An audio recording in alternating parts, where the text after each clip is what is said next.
Baik, assalamualaikum warahmatullahi wabarakatuh. Alhamdulillahirabbil alamin. Puji syukur kehadirat Allah Subhanahu wa taala yang telah memberi kita kesempatan sehingga pada sesi kali ini pada mata kuliah Sosiologi Pertanian kita akan memulai perkuliahan ini, diskusi ini terkait dengan sosiologi pertanian. Nah, apa sih yang akan kita bahas pada mata kuliah Sosiologi Pertanian? Setidaknya terdapat beberapa materi pokok yang akan kita diskusikan. Yang pertama adalah definisi, ruang lingkup, dan sejarah perkembangan sosiologi pertanian itu sendiri.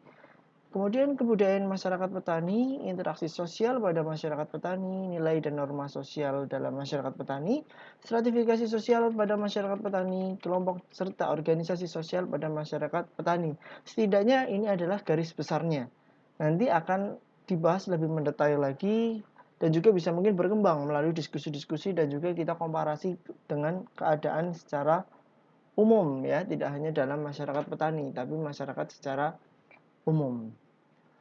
Oke, dan referensi dari mata kuliah ini sebenarnya banyak, tidak hanya yang saya tuliskan di sini, teman-teman bisa membaca terkait sosiologi secara umum dulu, kemudian nanti bisa didukung dengan buku-buku sosiologi pertanian maupun sosiologi pedesaan. Nah, sebelum membahas lebih lanjut mengenai sosiologi pertanian, tentunya kita harus tahu ya sosiologi itu sendiri. Dan ternyata sosiologi itu sendiri memiliki sejarah khususnya ya, sejarah khususnya dari ilmu lahirnya sosiologi ini. Di mana sejarah lahirnya sosiologi ini terjadi pada awal atau pada dimulainya atau setelahnya revolusi industri dan revolusi sosial yang terjadi di Inggris dan Prancis seperti itu. Di mana di situ mulailah tumbuhnya kapitalisme khususnya pada akhir abad ke 15 ya. Kapitalisme kalau teman-teman tahu dari kata capital atau permodalan ya, kapitalisme ya siapa yang menang modal ya, sederhananya ya dia memiliki power di situ. Siapa yang kaya, siapa yang punya modal, akhirnya dia yang bisa melakukan sesuatu. Singkatnya seperti itu. Tapi definisi lebih lanjutnya nanti bisa kita diskusikan bersama-sama. Dan juga adanya muncul perubahan di bidang sosial dan politik ya. Adanya kapitalisme sehingga terjadilah perubahan di bidang sosial dan politik, meningkatnya individualisme, lahirnya ilmu pengetahuan modern. Nah, ini saling terkait gitu ya, saling terkait. Contohnya ketika kita membahas terkait dengan lahirnya ilmu pengetahuan modern seperti itu. Contoh kasusnya pada otomotif misalnya. Di mana saat ini kita itu sudah dimanjakan dengan yang adanya kendaraan ya, berbagai macam kendaraan, baik itu mobil yang bisa dibeli secara pribadi, motor yang secara pribadi dan itu diproduksi massal dan setiap orang bisa mengaksesnya dengan mudah seperti itu. Coba kita bandingkan pada zaman dulu ya, pada abad-abad ya, mungkin kita sebut saja di sini abad 15 gitu. Kita belum tahu apakah zaman dulu itu mobil semasif ini, tentu saja tidak gitu. Pasti ibaratnya kalau mau keluar daerah misalnya pada zaman dulu ya di Indonesia khususnya, kita mau keluar daerah harus pakai gerobak yang di tarik oleh misalnya kuda atau sapi kerbau dan sebagainya. Dan kalau kita mau keluar kota pun mungkin kita harus bareng-bareng gitu ya, guyup dengan tetangga, dengan masyarakat sekitar. Oh, kita mau keluar daerah ini, kita mau ke Jogja gitu. Yuk kita bareng-bareng naik ini, bareng-bareng dan sebagainya. Itu kerjasamanya, guyupnya itu masih ada gitu. Sedangkan di zaman sekarang bahkan kita melihat ya individualisme yang dari dampak lahirnya pengetahuan modern ini, contohnya dari otomotif, mobil, ya kita mau ke luar kota ya naik motor sendiri, naik mobil sendiri. Saya nggak perlu bareng-bareng dengan yang lain gitu. Tidak perlu harus bareng-bareng dengan yang lain. Kenapa kalau bisa sendiri, kenapa yang harus merepotkan diri dengan yang lain? Sehingga muncullah ini perubahan di bidang sosial ya, di politik pun juga sama, sehingga meningkatkan individualisme yang tadinya mungkin kita tergantung banget dengan masyarakat, namun sekarang kita sudah sendiri-sendiri. Kita pun bisa melihat di daerah perkotaan ya, di daerah perkotaan sudah, wah ini udah hal yang lumrah lah seperti itu.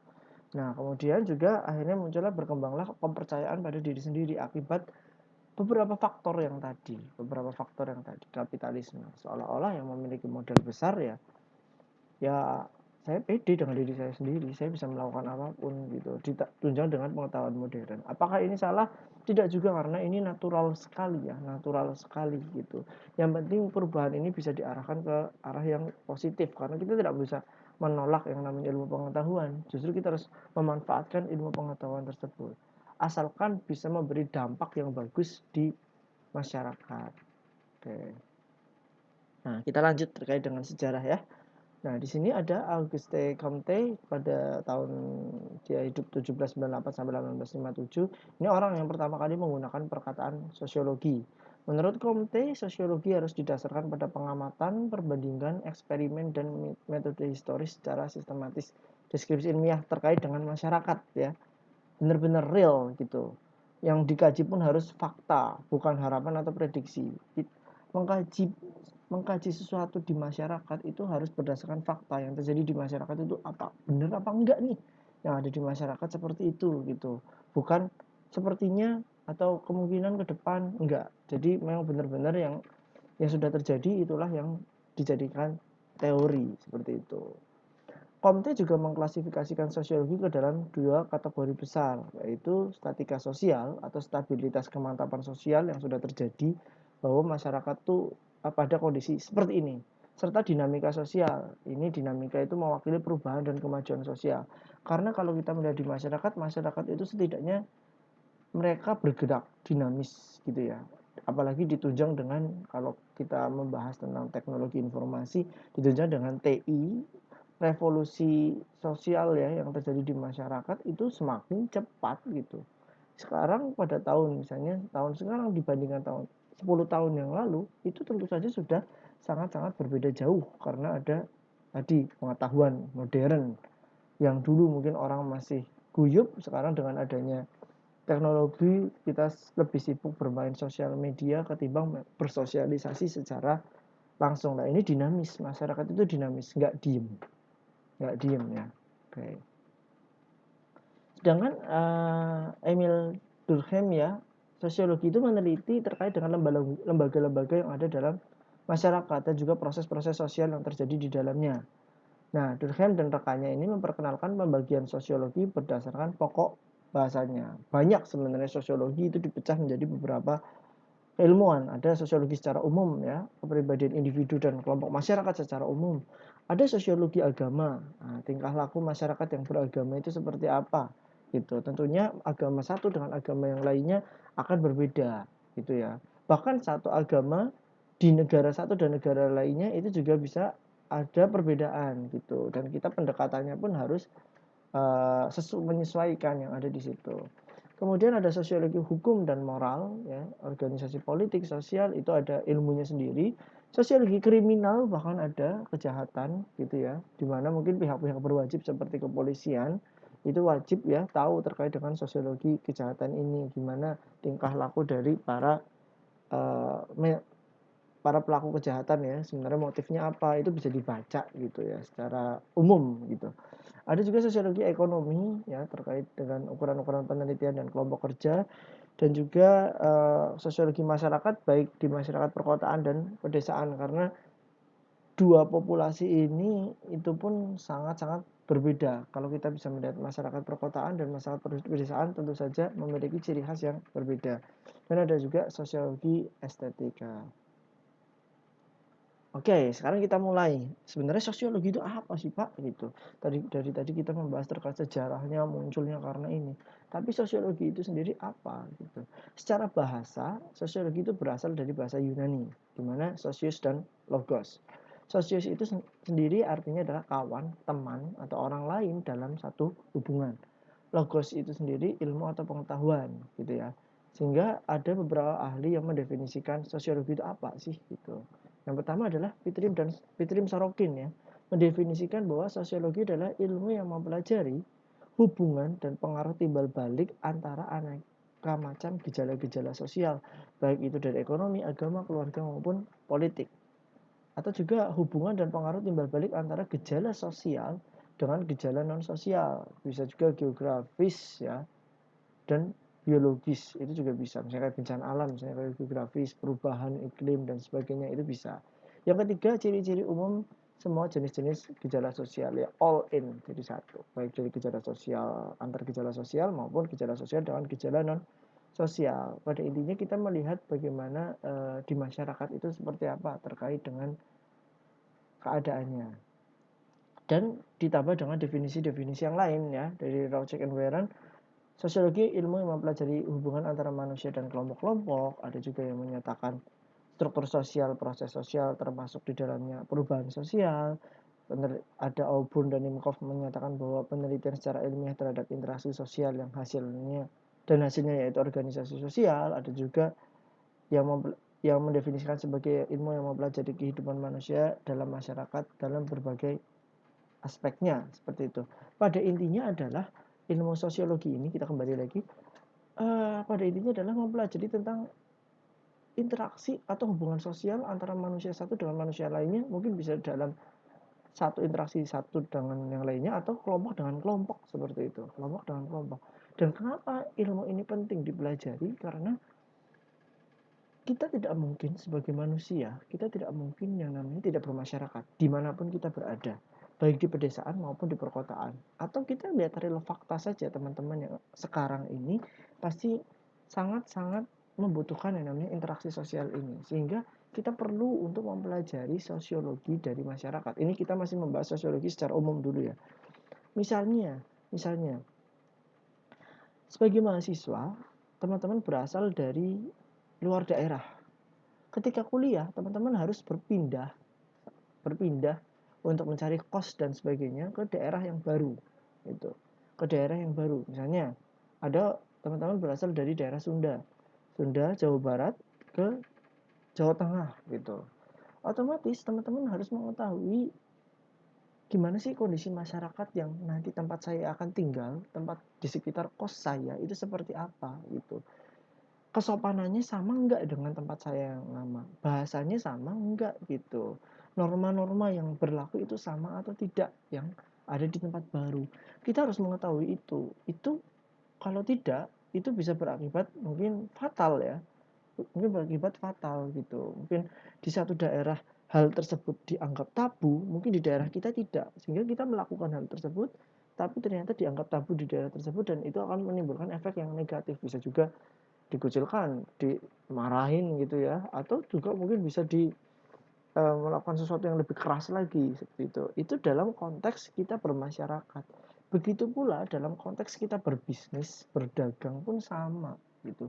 Kita harus tahu ciri khas apa saja yang ada di masyarakat gitu. Contohnya dalam perdagangan. Yang namanya masakan Cina, masakan Padang, masakan Jepang, itu sudah disesuaikan dengan lidah di mana restoran atau rumah makan itu didirikan. Masakan Padang yang ada di daerah Jawa Tengah misalnya, kalau teman-teman punya orang asli Padang, coba tanyakan, pasti rasanya sangat berbeda. Karena apa? Karena sudah ada penyesuaian tersendiri gitu.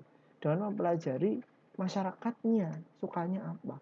Begitu juga dengan masakan Cina, itu udah beda gitu. Chinese food, Japanese food di Indonesia itu udah sangat-sangat berbeda dengan aslinya. Even KFC ya, yang waralaba seperti itu pun rasanya udah berbeda di Indonesia sama di negara lain. Contohnya di Indonesia KFC itu ada nasi. Mungkin kalau kita ke Jepang, di Jepang nggak ada nasi gitu KFC gitu. Karena apa? Sudah disesuaikan dengan kondisi sosial masyarakat yang ada di Indonesia. Nah, oleh karena itu ketika kita berbicara masalah sosiologi, objeknya benar-benar masyarakat gitu. Masyarakat, dan kita perlu tahu terkait masyarakat gitu. Dan digunakan dalam hal apapun. Pekerjaan apapun kita harus tahu target masyarakat kita itu seperti apa. Kita nggak mungkin nonsen, kita nggak peduli dengan masyarakat. Pada akhirnya kita pasti akan membutuhkan namanya masyarakat ya, bermasyarakat gitu. Sebenarnya sekarang kalau kita sudah ngobrolin masyarakat, sebenarnya masyarakat itu apa sih gitu. Definisi masyarakat sendiri, masyarakat merupakan manusia yang hidup bersama. Kita udah tahu lah ya. Tidak ditentukan berapa jumlahnya, at least 2 orang gitu. Bercampur untuk waktu yang cukup lama. Dan sadar mereka merupakan satu kesatuan. Saya masyarakat misalnya Provinsi Jawa Tengah ya. Saya itu menyatukan saya dengan masyarakat yang lain gitu. Dan masyarakat, mereka merupakan sistem hidup bersama, kehidupannya menimbulkan kebudayaan, karena setiap anggota kelompok merasa dirinya terikat dengan satu dengan yang lainnya. Hal itu pasti terasa ketika kita keluar dari zonanya kita. Contohnya, teman-teman suatu saat akan kuliah di luar negeri. Wah, sesama Indonesia, sesama masyarakat bangsa Indonesia itu pasti ada ikatan tersendiri. Contohnya seperti itu. Kalau di dalam sosiologi agama, ya mungkin ketika teman-teman ada di negara yang mayoritas non-muslim, ketika teman-teman ketemu teman-teman yang muslim, itu ikatannya juga akan lebih kuat seperti itu, karena merasa kita terikat satu sama lain. Nah, ini sudah membuktikan bahwa manusia itu tidak bisa berdiri sendiri, ya. Dimana manusia merupakan makhluk sosial. Dimana makhluk sosial ya tentu saja membutuhkan masyarakat, ya, butuh kebahagiaan, ya. Nah, ini sebagai reaksi akibat adanya hubungan, reaksi mengakibatkan bertambah luasnya sikap tindak seseorang. Ketika kita bermasyarakat, kita akan merasakan banyak hal. Kita bisa lebih berbahagia mungkin kadang-kadang sedih juga. Dan di situ terjadi interaksi sosial yang cukup lama. Nanti ketika ada campur tangan dari gejala non sosial atau gejala sosial lain, kita berkembang seperti itu. Adanya perubahan-perubahan sosial di dalamnya. Nah, setidaknya ketika kita berbicara tentang masyarakat, ada dua hasrat kuat ya dalam diri manusia. Dalam diri kita sendiri lah, paling tidak. Coba nanti kita cross check. Di mana manusia itu memiliki keinginan untuk menjadi satu dengan sesamanya atau manusia lain sekelilingnya gitu. Kita pasti dalam suatu masyarakat, dalam suatu populasi, ketika kita berada di situ, kita tuh kepingin menjadi satu dengan yang lainnya gitu.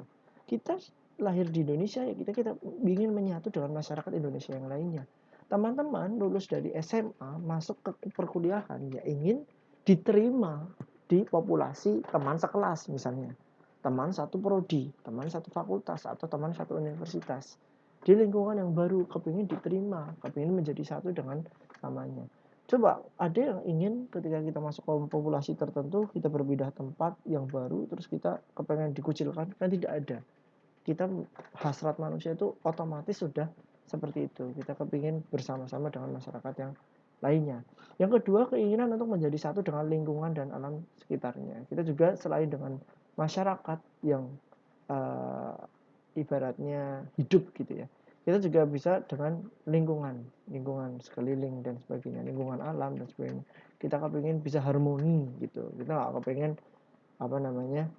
bertentangan satu dengan yang lain. Pada intinya manusia itu nggak kepingin bertentangan, kepingin hidupnya ya mulus-mulus aja, walaupun kenyataannya nanti ada dinamika tersendiri di dalamnya seperti itu.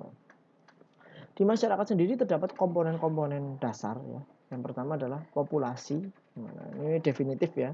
Di mana populasi merupakan warga-warga satu masyarakat yang dilihat dari suatu pandangan yang kolektif. Misalnya populasi masyarakat Jawa Tengah, populasi masyarakat Jawa Barat, populasi masyarakat Banyumas. Nah, itu kolektif semua. Itu satu populasi yang besar gitu. Adapun ada juga yang kedua adalah kebudayaan. Nah, ini merupakan hasil karya, cipta, rasa dari kehidupan bersama yang mencakup sistem lambang-lambang dan informasi. Nah, kebudayaan ini lahir dari masyarakat yang hidup bersama sehingga menghasilkan karya, cipta, dan sebagainya ya, yang cukup lama, yang itu mencakup sistem. Kebudayaan itu juga bisa ada sistem, ada lambang-lambang, simbol-simbol kebudayaan itu juga ada ya. Misalnya kayak di Indonesia sering sekali pakaian adat, senjata adat gitu ya, ada ya. Ada juga sistemnya, mungkin pernikahan di daerah A dan daerah B sedikit berbeda, atau sekedar informasi, memberikan informasi kepada masyarakat terkait kebudayaan yang ada di satu daerah. Hasil-hasil kebudayaan material. Oke, ini dipisahkan. Kalau material itu lebih ke yang sifatnya fisik tadi, kayak pakaian adat, pedang, senjata adat, maaf, dan sebagainya yang bersifatnya material. Dan juga ada organisasi sosial ya, jaringan hubungan antar warga masyarakat yang bersangkutan yang mencakup warga masyarakat individu, peran-peran kelompok sosial, kelas sosial, dan juga sistem-sistemnya, lembaga-lembaga sosial dan sistemnya. Nah, itu tadi terkait dengan yang namanya sosiologi secara umum. Jadi memang penting sekali kita melihat sosiologi secara umum, at least untuk kehidupan kita pribadi ya. Kita harus bisa melihat, membaca masyarakat itu sebenarnya apa sih gitu. Nah, sekarang bagaimana dengan sosiologi pertanian gitu. Kita spesifik lagi nih, sosiologi pertanian gitu. Menurut Planck pada 19 yang diutarakan pada tahun 1993, sosiologi pertanian sering disamakan dengan sosiologi pedesaan, seringkali. Tapi ini hanya berlaku jika penduduk desa terutama hidup dari pertanian saja. Apalagi zaman dulu ya, di mana penduduk desa ya identik dengan pertanian tok gitu. Sehingga sering banget disamakan antara sosiologi pertanian dengan sosiologi pedesaan gitu. Karena apa? Taharjo 1999 ya, ini pun menambahkan bahwa pertanian memang masih merupakan karakteristik pokok dari umumnya desa-desa yang ada di dunia sampai sekarang juga masih gitu. Tapi sekali lagi masyarakat itu berkembang, bahkan di pedesaan itu juga berkembang. Nah, dengan mengingat pentingnya faktor pertanian bagi keberadaan desa, maka dapat dipahami bahwa kebanyakan batasan sosiologi pedesaan masih selalu berkisar pada aspek pertanian. Padahal apa? Padahal masyarakat desa pun berkembang sehingga sehingga nanti pada saat ini pun ilmu tentang sosiologi pertanian pun sudah mulai dipisahkan dengan sosiologi pedesaan. Karena apa? Ketika kita berbicara masalah sosiologi pedesaan, masyarakat pedesaan, ya seluruh penduduk di pedesaan gitu, yang terus menerus atau sementara tinggal di sana. Dan itu nggak hanya melulu pertanian, banyak sekarang masyarakat pedesaan yang bekerja di luar pertanian, sehingga memang ini perlu dipisahkan antara pertanian dan pedesaan seperti itu. Adapun untuk objek sosiologi pertanian sendiri adalah keseluruhan penduduk yang bertani tanpa memperhatikan jenis tempat tinggalnya. Nah, sekarang pun di daerah perkotaan pun banyak sekali yang namanya urban farming ya, atau bertani di daerah urban, di daerah perkotaan. Seperti itu bisa menggunakan hidroponik, bisa menggunakan lahan seadanya, bisa menggunakan vertikultur dan sebagainya. Nah, itu pun sekarang ketika nanti booming di masyarakat perkotaan, itu juga bisa menjadi ilmu sosiologi pertanian tersendiri, khususnya di daerah perkotaan. Karena di sini sosiologi pertanian biasanya masih skupnya masih ada di pertanian yang ada di pedesaan. Nah, ini maka dari itu ilmu sosiologi itu jelas berkembang, bukan 1+1 sama dengan 2, tapi memang berkembang dari masa satu ke masa yang lainnya. Oke, dalam sosiologi pertanian sendiri merupakan sosiologi ekonomi seperti halnya sosiologi industri yang membahas fenomena sosial di bidang ekonomi pertanian. Sebenarnya sosial ekonomi pertanian, seperti halnya agribisnis. Agribisnis yaitu cakupannya adalah sosial ekonomi pertanian, bahkan sama dengan komunikasi pertanian itu sendiri. Nah, untuk sosiologi pertanian sendiri memusatkan hampir semua perhatiannya pada petani dan permasalahan hidup petani ya, masyarakat tani gitu. Kenapa kita kepingin tahu? Karena kita ada di pertanian, otomatis kita harus tahu kehidupan masyarakat petani itu setidaknya seperti apa sih gitu. Ruang lingkupnya apa saja dalam sosiologi pertanian ini, di mana nanti tema utama pada sosiologi pertanian adalah yang pertama terkait dengan organisasi sosial pertanian ya, struktur pertaniannya, usaha pertaniannya, bentuk organisasi pertaniannya, masalah sosial yang ada di dalamnya, dan posisi sosial petani di dalam masyarakat. Oke, ini kita bahas sedikit sejarah, tapi saya ingin cepat saja di sini. Sejarah sosiologi pertanian ya dimulai di Prancis Jerman pada abad 18-19 ya, sejak banyaknya negarawan dan polisi, penyair, filsuf serta ahli sosiologi mengeluarkan pendapat mengenai rakyat desa.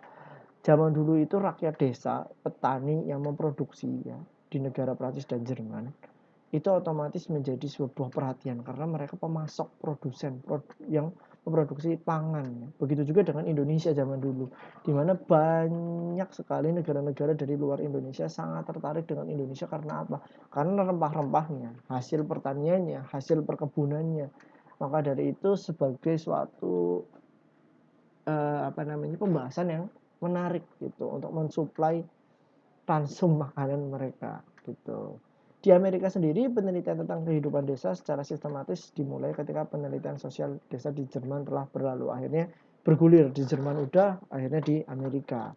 Sehingga seiring berkembangnya zaman, ada perhimpunan penelitian gitu. Dan ilmu sosiologi pertanian ini mulai dipelajari dan mulai dikembangkan, mulai diperdalam lagi dan sebagainya. Dan bahkan setelah Perang Dunia Kedua, sosiologi pertanian bangkit di negara-negara Eropa, Belanda, Prancis, Norwegia, Inggris, Italia, karena memang sangat penting sekali gitu ya, sangat penting sekali. Bahkan sampai sekarang pun kalau teman-teman boleh recheck bisa di YouTube atau bisa di informasi, bukan terkadang, beberapa di negara tertentu, saya kalau tidak salah ini mohon dikoreksi, di daerah Swiss ya kalau nggak salah, Swiss atau mana, petaninya itu justru sangat-sangat dimakmurkan oleh negara, bahkan mereka digaji. Sehingga apakah hasil panennya bagus atau tidak, seandainya tidak bagus pun tetap digaji seperti itu. Karena apa? Karena mereka lah yang mensuplai makanan gitu bagi negara tersebut, selain memang diimpor dari luar ya. Tapi mereka benar-benar dihargai di situ. Nah, karena ya petani di negara-negara, khususnya negara maju, memang benar-benar suatu something lah bagi mereka gitu. Nah, akhirnya kita tahu ya bahwa Barat itu saat ini pun masih mendominasi ilmu pengetahuan gitu ya, semayoritasnya gitu. Di timur juga ada seperti Jepang, Korea Selatan, Cina dan sebagainya. Nah, tapi kita melihat bahwa di negara-negara Eropa, di negara-negara Barat itu mulai awalnya gitu, awal-awalan terkait dengan sosiologi ini mengembangkan dan sebagainya. Walaupun sebelumnya juga di era kejayaan Islam pun sudah dipelajari terlebih dahulu gitu. Ini saling estafet saja. Nah, itu baru nanti disusul oleh negara-negara timur termasuk kita ya, dimana sejak tahun 1960-an sosiologi pertanian baru mulai naik seperti itu untuk mempelajari terkait apa yang ada di pertanian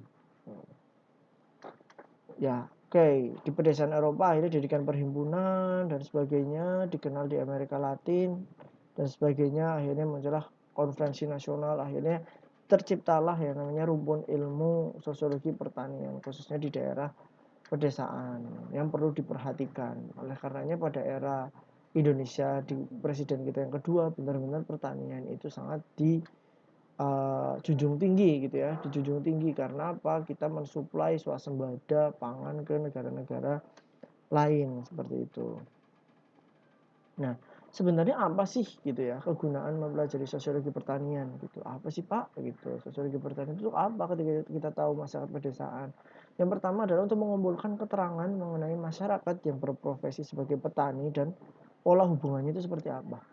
Karena kita nanti akan berinteraksi dengan petani gitu, kita harus tahu gitu keterangan-keterangan yang di dalamnya terkait dengan gambaran detail mengenai tingkah laku, sikap, perasaan, motif, dan kegiatan petani yang ada di dalam lingkungan pedesaan. Kita mengetahui untuk apa? Mengetahui untuk membantu mereka, kita untuk mengetahui untuk bersama-sama menyelesaikan permasalahan mereka sesuai dengan porsi kita nanti masing-masing. Mungkin ya setelah pasca kampus kita akan berada pada profesi yang berbeda-beda. Setidaknya kita tahu bahwa masyarakat desa ini khususnya yang di bidang pertanian perlu ditumbuhkan semangat juangnya, semangat jiwanya agar pertanian di Indonesia atau Indonesia sebagai negara agraris itu tidak kehilangan pamornya, tidak kehilangan jati dirinya. Karena Indonesia dari dulu disebut sebagai negara agraris yang menarik bangsa-bangsa lain datang ke Indonesia walaupun dalam konteks penjajahan gitu ya. Tapi Indonesia sendiri kuat di bagian itu, kuat di bagian ini.